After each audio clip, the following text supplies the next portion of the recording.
Hey guys, what's happening? This is Elite Kicks back with the weekly video.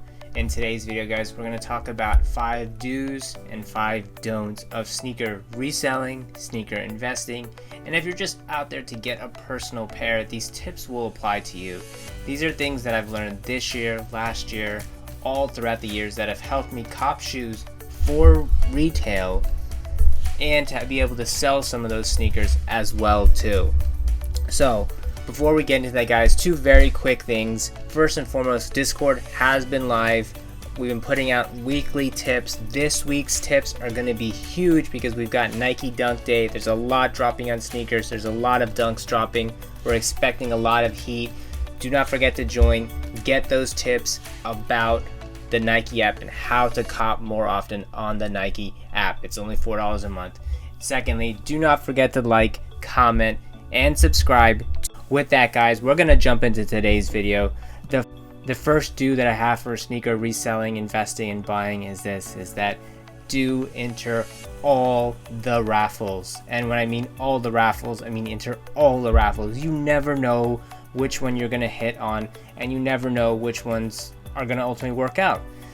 Especially if you have local stores that do raffles, do not ignore those stores at all. You want to enter those raffles. So as an example, the Jordan 1 yellow taxis that are not supposed to be released here in the United States until the end of September, I entered on Foot Patrol. I've entered a lot of raffles on Foot Patrol, but this was my first W. I ended up getting a pair of yellow taxis, and I'm going to get them in hand early, which is actually going to be next week's video, guys. We're going to be taking a look at an in-hand review about the yellow taxis and whether you should hold or sell, how many you should cop, just all the great stuff that I've put out before. So don't forget to tune into that video as well.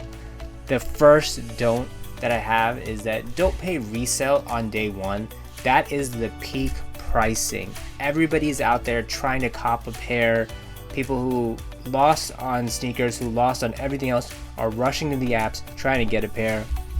Wait until people have their pairs in hand. That's when the undercutting happens. That's when the price almost often dips. Do check your outlets. This is something that I've been very heavily pushing recently that a lot of people sleep on. Is a lot of these retros, the 1s, 3s, the 4s, and the 5s, they end up in outlets. You've got to check your outlets. Learn your outlet restock schedule. If you don't feel like you can, check it out on Tuesdays, check it out on Fridays. Check it out when they have an additional 20% off. You never know what you're going to find at an outlet store that you're going to be able to flip and make money. I found a couple of Air Force Ones just sitting at my local outlet. I bought a handful of them. I was actually able to make about $60 to $70 per pair, and I picked up about 5 of them. So that kind of money adds up. They're just heavily discounted. And this leads to the second don't.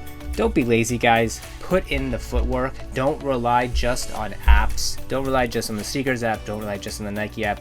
Put in the footwork to go into the store. Now, unfortunately, I will say this, sometimes going into the store means that a lot of these pairs get backdoored. That's why for me it's very important to have both components. You've got to be very strong in your sneakers and Nike game, but you've also got to be strong in your in-store game as well.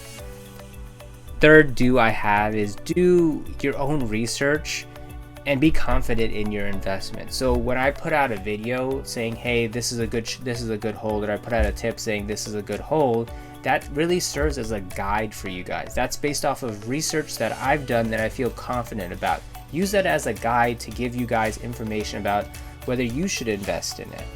Don't simply just invest in it because I'm telling you guys to invest in it. Yes, I believe it's a good hold because of the research I've done, but all the tools that I do research on, it's all available online. And that's actually probably a good video topic that I will get into at some point, is how to actually invest in sneakers. Understanding what tools to research, what tools to rely on. The next don't I have is don't invest unless you have the capital to invest. Don't say to yourself that, oh, hey, I'm going to invest in this, but I'll be able to make this much money back. If you don't have the money, don't put it into sneakers. Pay off your debts. You don't want to go into debt having a bunch of sneakers just sitting around your house. That's never a good thing.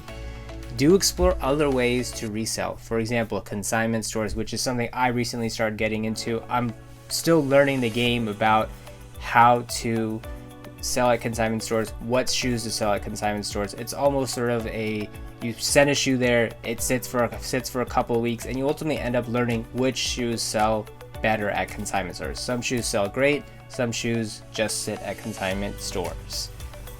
The next don't, and this is the last don't, is this is something very important to keep in mind, and a lot of people sometimes glaze over as well, is don't underestimate the GS sizes across all shoes. Jordan 1s, 3s, 4s, 5s, whatever it is, the GS sizes can sometimes be the money size, especially in dunks too, where the retail price is lower. Sometimes that resale price is is not necessarily higher than the men's size, but you can get more of a rate, you can get a higher rate of return on GS sizes. So don't ever sleep on GS sizes saying, oh, it's only a 4.5 in GS. You may be able to make more in that 4.5 in GS that you could have made in, for example, a 9 in men's.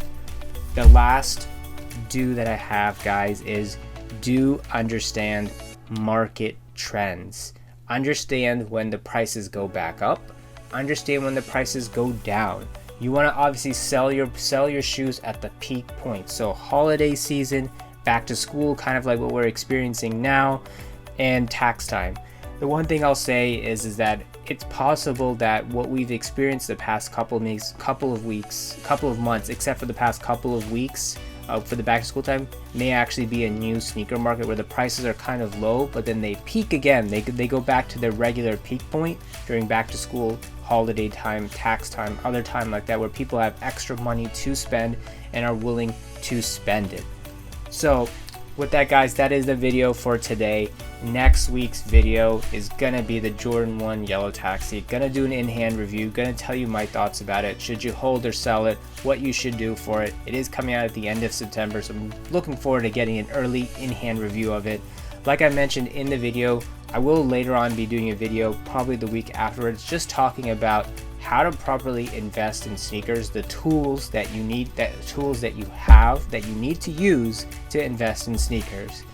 With that, guys, this is Elite Kicks signing off. Take care, everybody.